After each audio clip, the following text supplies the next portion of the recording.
It's a 10-year review. It's what some of you want, some of you don't want it. So if you don't want to watch a 10-year review, I would just turn off and go and watch Gendo or Loki Doki, Lulujo, Dr. Benji, Work the Space, all of those FM YouTubers that are out there that are pretty decent. The Northman, who's another one.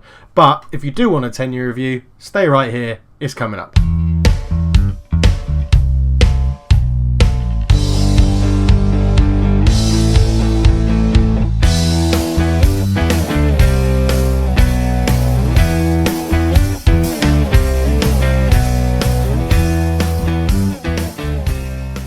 Hello and welcome back to another episode of the NK Maribor Save. I'm Cultured Leftfoot and this is the 10-year review that we're going to look at the last 5 seasons.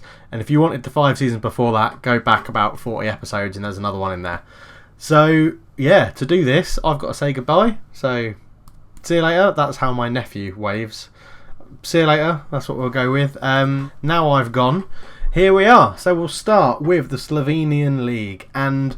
well, we absolutely romped it, didn't we? We lost one game, we got 103 goals, we had a goal difference of plus 86, and we scored a record points total of 97 points, making ourselves champions. The top 3 look pretty similar, to be honest. Us, Ljubljana, and Domžale. Celje were dropped down to 5th. Relegated was Marcos Tavares' Gorica, and Cooper actually lost the playoff relegation game to Triglav, who will be coming back up to the Premier League, which is very good. So, if we have a look, how does this compare to the last 5 seasons? So, what do? Let's go back to that one. There we go. So, we've obviously won the league every single year, but... how have we done it? So we didn't lose any games in the 21-22 season.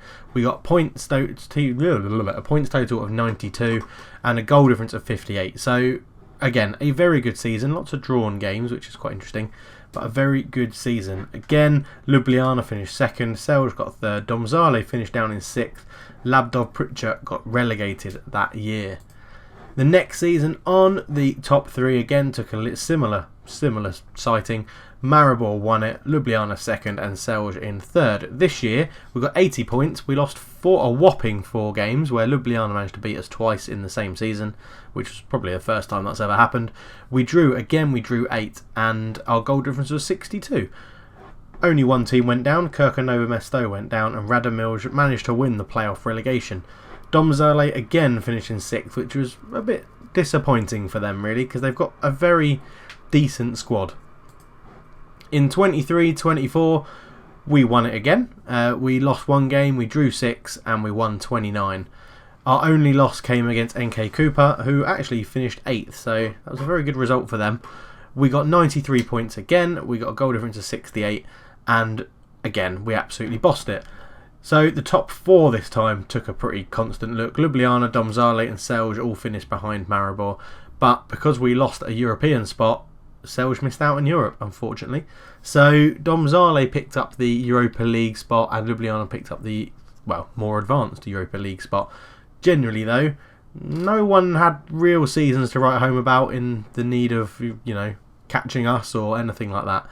And it was a pretty average season for the league, that's what I'd say. For the rest of the league it was pretty average. 2 teams did go down. Triglav got relegated, losing the playoff game. In the season 24-25, we were champions again with 93 points. We lost 1 game again, and who was that against? Ljubljana beat us 1-0. So they got on a bit of a run against us, and yeah, they're beating us I say fairly regularly. It's not regularly, is it? But the fact that we play them 4 times each season. But yeah, we're scoring goals for fun. 91 goals, drawn 6 games again, slightly too many for my liking. But the top 4 had that same look. Ljubljana, Celje and Domžale made up the top 4. This time Celje beat Domžale into the Europa League positions. And it was good. I mean, Celje finished 3rd with a goal difference of -2, which in its own right is quite impressive. Radomilj went down and Gorica stayed up, winning the relegation playoff. Which brings us to the season that we've just had, that we've just gone through. So Gorica got relegated, Cooper have got relegated. We finished top with that whopping total of 97 points, losing 1 game to Kersako. We drew 4, so we drew to Ljubljana away, Domžale away, Veselje away, and Zavadic at home, which was one of the last games of the season. and 31 wins, which is, quite frankly, incredible. Absolutely incredible. Celje dropped off the pace a little bit, finishing 5th, but Domžale got a Europa League spot and Ljubljana got a Europa League spot as well, which is quite interesting. If we go and have a look, we're going to focus on Ljubljana. They're the team that consistently finish 2nd. So, as you can see, we've already sort of started this season. They're in the Europa League third round qualifying. For this one, their opponents are unknown at the moment. But in previous histories, the furthest they've got in Europe, so they've got to the Europa League second qualifying round, so they're already past that, which is, so without even kicking a ball in Europe, they've got further than they did last year. So they've done pretty crap in Europe. They got to the last time they're in the third qualifying round, they lost straight away to Vitória de Setúbal from Portugal. The season before that, I've got to make sure I don't go too back. Oh yes, this is after our good run. So they got into the Champions League best placed qualifying rounds and promptly lost to PAOK on away goals. Then they went into the Europa League playoff and they lost to Genk 4-0 on aggregate, which was just dreadful. If you think when we've played Ghent and Gunk and all the teams of that sort of level and PAOK, we've generally beaten them. The year before that, they were again in the Champions League best place playoff. They lost to Feyenoord really convincingly. They didn't even really put up a fight. And then again, they lost in the Europa League playoff leg 1 to Sassuolo from Italy. And then the year before that, they managed to get through the Europa League third qualifying round. They beat AE Larissa, got to the playoff leg, and once again crashed out, this time playing Torino, who's probably the hardest team they have played, losing 7-3 on aggregate, which quite frankly is terrible. So I'm hoping that this year they'll be able to push on ever so slightly. If we go back to the league table, oh, there we go. So if we look at Domžale, because they finished 3rd this year, so they go into the second qualifying round. Oh, they actually played the first qualifying round leg 2. Well, they beat whoever Younes did Esch. Where the hell are they from?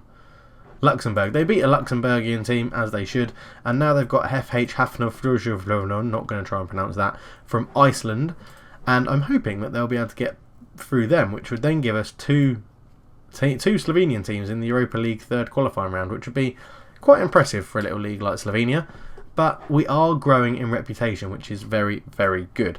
If we go back to the league, we'll have a look at some records and see what's going on. So, if we look at this overview up to the modern day, what does that change? Oh yeah, modern day. So we've won the league the most times, 23. Our most points in the season was 97, which was achieved last year. Fewest points was 3. That team were obviously terrible. 31 wins last season was the biggest amount of wins. The highest attendance is also held by us. It was created last year when we played at Ljubljana. The lowest attendance at Ljubljana, 97 people turned up to see that. That is absolutely awful. Our last season's average attendance was also the highest, which goes to show that our reputation is increasing because we're getting higher crowds as well, which, you know, as your reputation increases and you win more, you draw more crowds in and get more money, etc, etc. Ljubljana hold the record for the biggest win, so 12-0, that's what we've got to beat. Our highest scoring game is 10-0, or the highest scoring game, which doesn't make sense because obviously there's more goals in a 12-0 win. But we held the record for that was set last year. Most games won in a row was 13. Most games lost in a row is Triglav with 8. Most games without losing. Our record of 127 is probably going to last for quite some time. That was an absolutely monumental record. We've also set the most team goals this year in 103 in 2025-26. What records do we have down here? Most clean sheets. Matej Delac holds that with 19, set in 2020. Highest average rating. Lucas Gleeson got it last year, so that's quite impressive. What have we got? Oldest player is still Yasmin Handanovic, who unfortunately we've just had to release as a member of staff because he didn't want a new contract. And that's it really for team records. We've got one down there. 37 years, 164 days. Oh. The oldest goal scorer, Mijel Novakovic, set in 2016 against Gorica.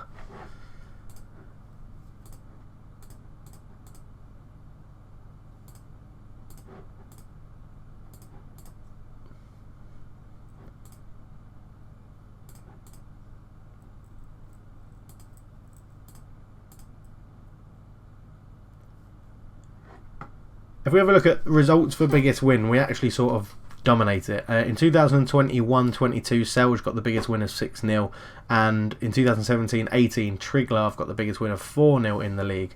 Other than that, we've won it every single year with the biggest result. That 10-0 is easily the biggest that we've seen. So yeah, it's quite good. Attendances, we've always had the biggest attendance for games. It's always been us and Ljubljana.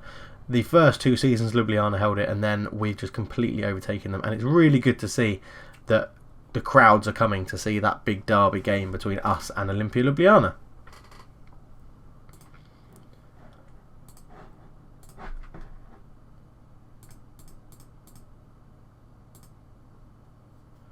So something we always do in this save is we go and look at ex-players that we've sold and see how they've got on. So what have they done in their career? So Luis Hernandez, we released him on a free. No, we didn't. We sold him. He's now retired. We sold him to Heart of Midlothian. We sold him for 205k, and he is now retired. What else did he go on to his career and do? He actually finished his career with Hearts, and I didn't keep his history. So that's pointless. Luka Janzakovic, he's still playing. He's gone up to Fenerbahce, so he has climbed the leagues ever so slightly. We sold him to Nantes for 500k. They then sold him to Stade Rennais for 800, and he's just moved. He moved to Turkey, 2 seasons ago, and doesn't appear to be playing much for them at all. So well done. Right, no, Carlos Hill was a big name. We sold him for $1 million. He's now become a head of youth development with some pretty awful stats. How did he do in his career? After moving from us for £1 million, he got released on a free, and Paris FC picked him up in France. They played him 18 times in 2 seasons, and he's also gone as well. Who else did we get rid of? That's a big name. Let's have a look. 5 million. Davor Lovren. Now worth 750k, back in Croatia, playing for Rijeka, which is a lovely place in the world if you fancy somewhere to go on holiday. Rijeka is very nice. After we sold him for 5 million, he moved to Montpellier for 1.1, then had loan spells at other places, and then got bought by Rijeka for 450k, and again, hasn't really featured that much for him. 9 appearances last season for them, 1 appearance already this season, but generally hasn't really pushed on as he probably would have hoped.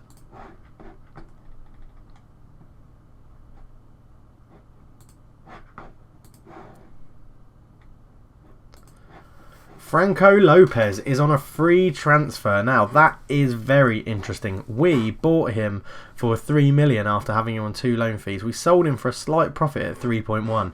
He went on loan, got released on a free, snapped up by Fortuna Dusseldorf, and they've now released him on a free, and he's not... I'm amazed he's not at a club. He's wanted. He's only 28. I mean, he's wanted by some terrible teams. He's only 28 and his stats aren't too bad. Yeah, he just never seemed to replicate that season there, which is the season when we bought him. And then he had a decent season. Then he didn't get in our... Well, we sold him after 1 game. And he had a good first season at Zagreb. And then he had a good first season at Copenhagen. But, yeah, maybe generally just has a good first season and then that's it. Which is weird, because he was very, very highly recommended. Other people we sold, so William Paulak, he was very highly rated. He is now at Braga, so he didn't make the grade at Benfica. He is still worth quite a lot of money. But they picked him up on a free transfer. Bloody hell. So we bought him for a free from CTB, who I don't know who that is. I haven't got the Brazil name fix on. But we sold him to Benfica for 2.5 million, and then they let him go out on loan to Vitória de Guimarães. Then he went on loan to Internacional back in Brazil, and then they released him on a free, which is really strange. He had bags of potential. He was very injury prone, but he had lots and lots of potential. He obviously hasn't kicked on as he should have done. So again, we seem to have made some good decisions. Goran Misevic, now he was good, and he was always going to turn very good. He's interested in him in Sunderland, Sociedad and Lorient, but where's he gone? Where's he gone to get back here, Goran? But again, he's not done superbly well. We bought him for 1.9, sold him for 5. We made a really, really good profit on him, but generally he hasn't kicked on as I would have expected. I thought he'd be playing at a much bigger club than Bordeaux about now, but obviously not. I mean, let's scout him, because I'd probably welcome him back. So he is quite a good striker. Other than that, no one else that season left. Of note, anyway. Kuba Heka was another guy that was rated quite highly from the scouts, but hasn't appeared to kick on that much. Don't need to talk really too much about him. Novak and Humer. Victor Moses is now a scout, and he's terrible. He's a terrible scout. Absolutely awful. Other than that, do we have many big outs? Luka Gusek, we know, he came back to us and then got sold to Sheffield United. 1.8 million. William Mbamba is now back at the club, and yeah, that was a little interesting jaunt for him in Spain, wasn't it? He made 2 appearances for Atletico Madrid, which was pretty crap. And right, where were we? There we go. David Stankar, we sold for 5 million, now worth 9.5. An unbelievable player. He's been on loan to us, he went on loan to Milan, and he's back in Barcelona. He hasn't played for them yet, but one to keep an eye on. We'll scout him in case we can get him on loan, because he's very, very good. Christopher Barman moved to Real Sporting Gijón. He's now a free transfer, although someone's bid for him. Again, terrible clubs. Ustend, Zafi and Uzmalispor in Turkey. He was a stalwart. He loved to score for us. He absolutely adored scoring for us. Look at this. 4, 15, 20, 24, 31 goals I think he scored for us in, 5, 6 seasons? I've maybe missed a goal out. But look at those average ratings. He was superb. He kept that up, but for some reason Sporting Gijón didn't keep him on after that last season, and he's been released on a free, which is a bit sad to see. But he is 32. He is getting on a bit. So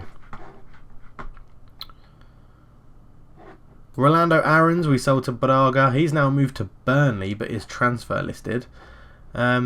He's again another one that hasn't really kicked on. We bought him for 2.7, sold him at a bit of a loss.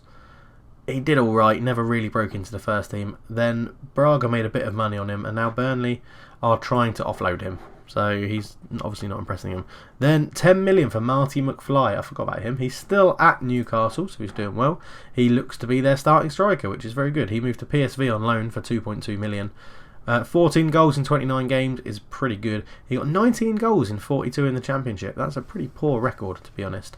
But last year was his big year for Newcastle, and he's doing alright. His stats are okay. Who's he wanted by? Man City. He's wanted by us, and Man City want him. Now that is interesting. He's 23. He's not going to get too much better, but Man City want him. So there's obviously something there. They obviously see something.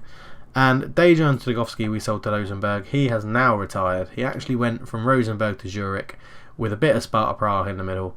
And yeah, that's it. So on to the next season. Any big names in out? Bojan, he must have retired. Yeah, he's now head of youth development with some terrible stats.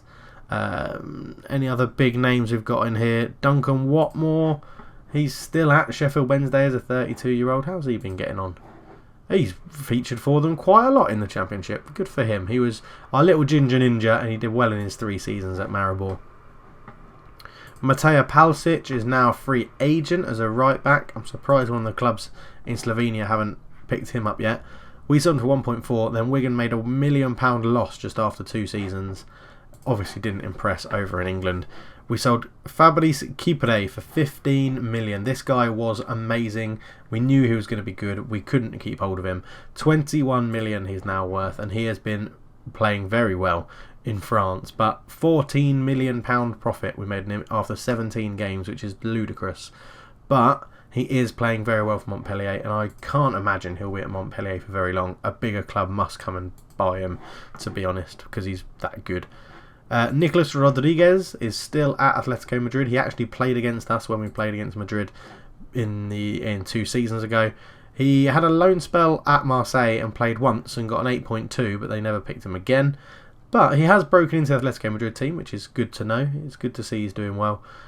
But yeah, he's not really pushed on as much as I thought he would. His stats are still very good though, so one to keep an eye on for the future perhaps. We had a few more outs. João Carvalho we sell for 10 million, now worth 3.8 at Olympiacos, so he's really dropped down the levels. Again, 1 season at us after 20 games. We got good money for him, but look at that. Average ratings. We sold him at the right time. He didn't fit their systems, obviously. Francesco Giraldes was another one. He's already moved on and gone to Genoa. Genoa? Terrible joke. Loki, you can thank Loki Doki for that one. We bought him 650k, sold him for 5 million, and then his just values dwindled, and he's not done very much at Genoa. Despite playing 35 times, a 6.61 is pretty damn terrible. Obviously, another one that couldn't cut it in the Premiership. And Lekic, as we know, is going out on loan fairly often. We haven't got him this year. He's gone to Red Bull Leipzig. He hasn't broken into the Man City team yet, but I'm sure he won't be far off because he is very, very good. Moving a year ahead, Mateo Delac went to Heerenveen. He's still there. He was a very good goalkeeper for us.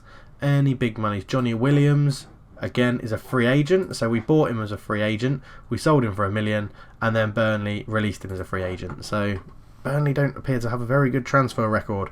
Tom Davies is now at Aston Villa.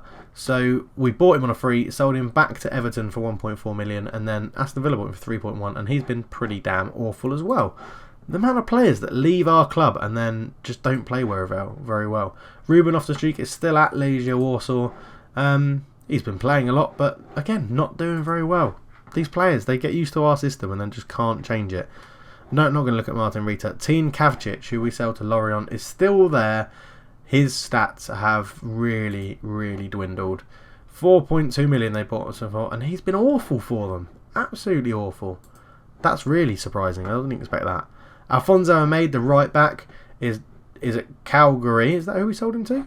Yeah, it is who we sold him. 7.5 million. Again, terrible stats. He's been playing terribly badly, but he is wanted by Bologna. So he fit our system really well. So yeah, I'm going to keep my eye on him, because if they transfer list him, I could be in there. No other big names really left us in that season. Moving on to the next season, Pierre Zabil left us for 1.4 million to Ajax. Again, I'm not too fussed about him. 3 games he played for us and we made 1.4 million. Obviously Morgan Schneiderlin retired and became a coach. Alex Iwobi went to Frazione Calcio. He's still there. Is again not doing very well for them. 8 games, that's all he's played. He didn't do brilliantly well for us either, but that's neither here nor there. Dino Blazic, as we know, is on loan with us and has been since he moved. Boubacar Konate for 2.9 million, now worth 9.5. His stats have got better and he's performing well for them. That's good to see.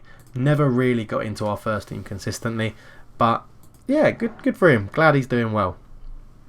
Paco Alcázar must have retired. No, he's still going at Panathinaikos, listed and loan listed.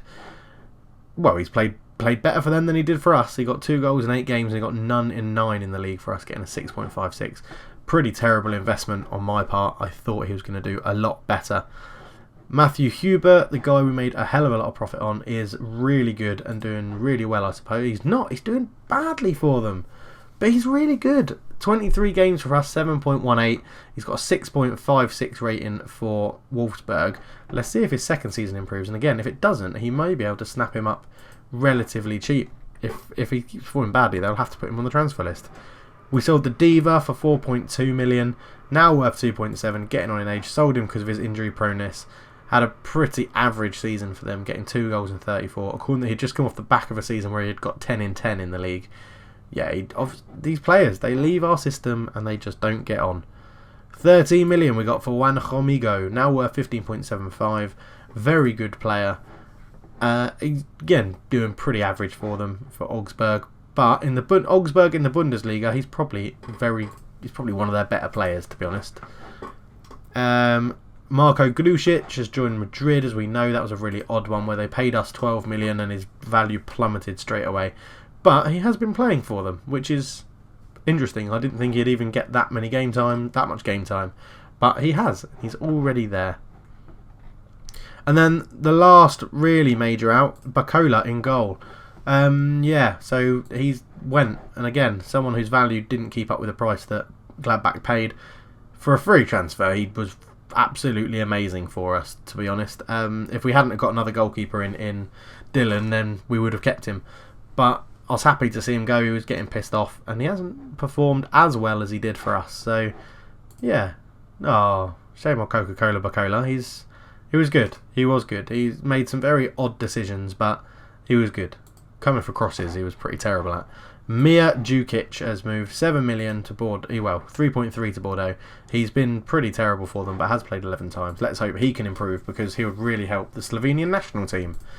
And that brings us up to date, and it does. And I'm trying to keep off that screen so you don't see who we've bought and who we haven't, because that'll be in the next episode. Right. What else can we look at? Competitions around Europe. I don't want this to go on for too long, so let's go and we'll have a look at the Champions League first. Oh, there we go. Holders are Man United. And let's have a look at the history. No, let's have a look at the overview. That's what I need to see. So, PSG went on to win it the year they knocked us out in the semi-finals. They were back-to-back winners, but it's been, it's been pretty... Well, where were we last? There we were. Benfica won it that year, then Man United, PSG and Man United again. So, it's been pretty much shared between England and France, and there's two teams in England and France, Man United and PSG. If we go and look at the Europa League... Hopefully, Europa. No. Computer.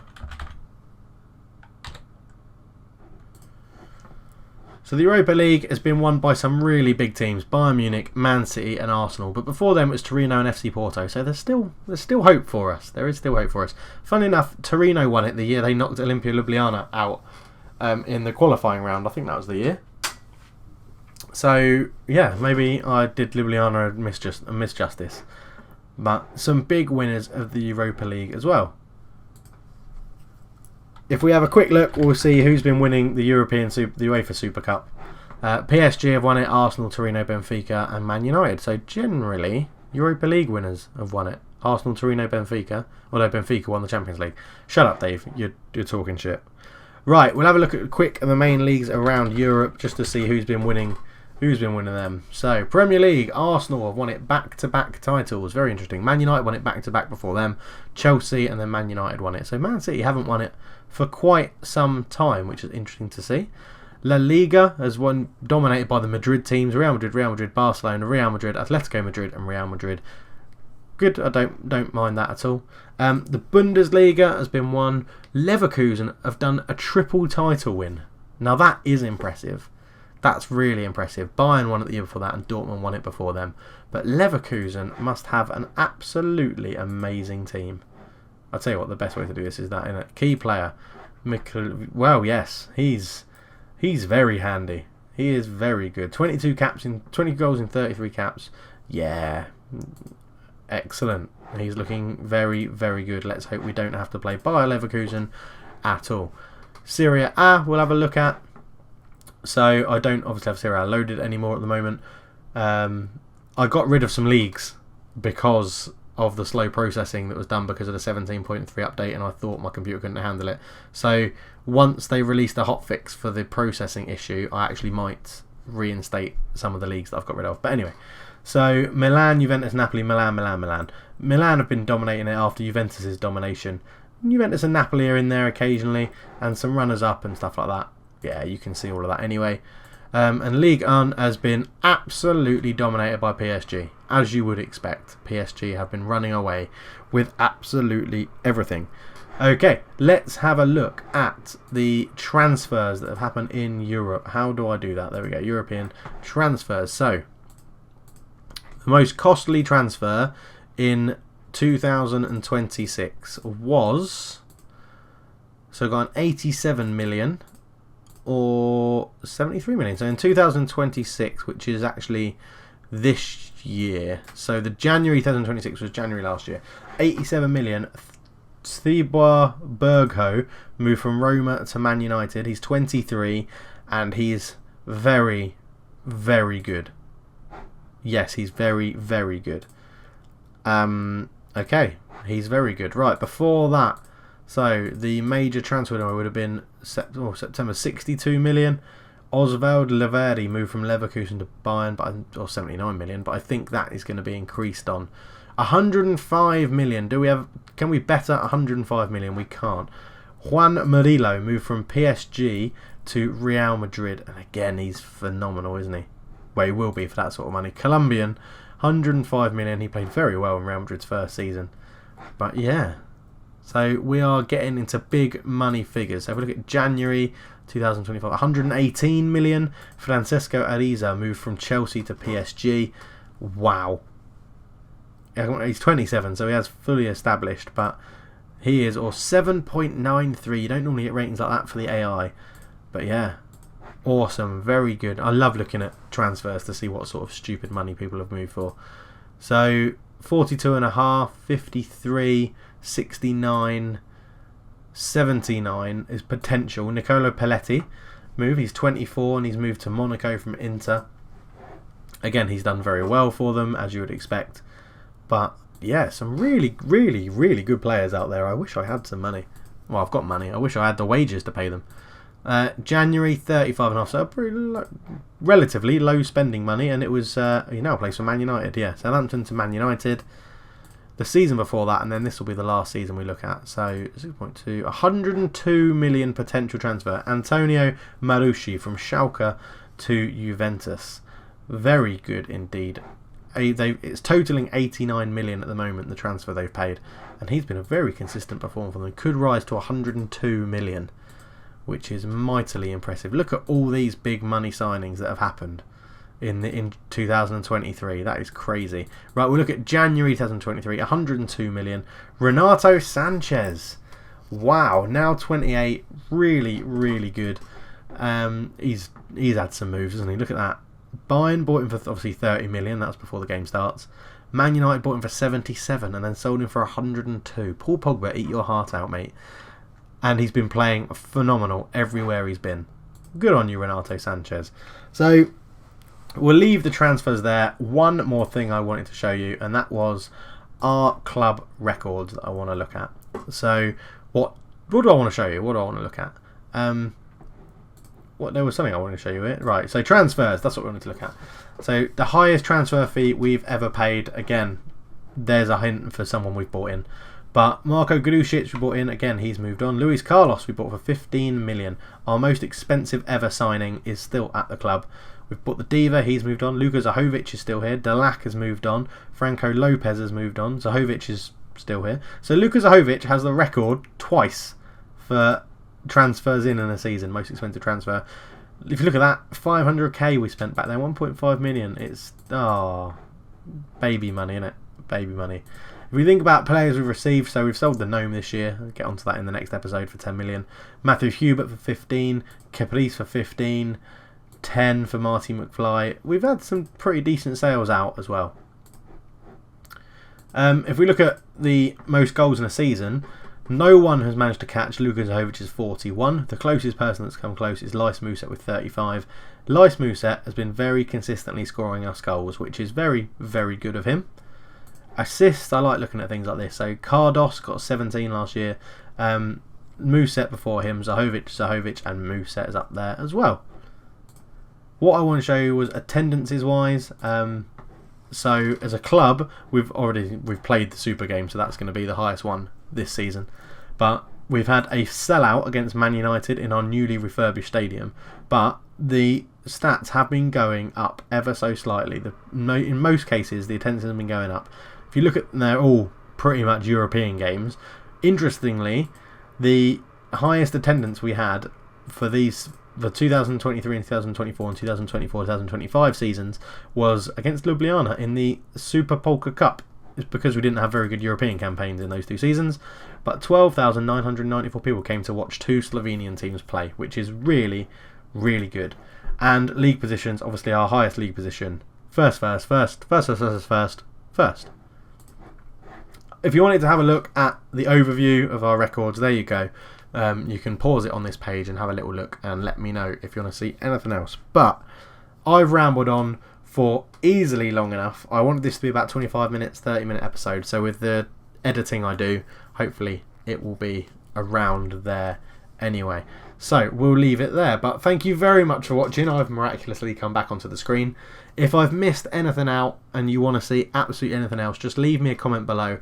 That's all it takes. That is all it takes to let me see something. Most people who have asked for things will see them. And if I haven't, I apologise and I will show you if you ask for it again. But thank you very much for watching, guys. As I said, a little quick review and cap of the season and the last 5 seasons that have happened. It's been quite eventful. Man United are dominating quite a lot. But anyway, here's to another 10 seasons with Maribor, unless we win the Champions League within 10 seasons, and then we'll try and get Slovenia to the top league in the country, in the world, even in the world. But I'm still rambling, so thank you very much for watching. Leave a like if you've enjoyed it. I really hope you enjoy these sort of review videos. I just think it's good to do them every 5 years or so that we keep an eye on what's happening around the world. I'm out. Chat to you guys in a bit. Cheers.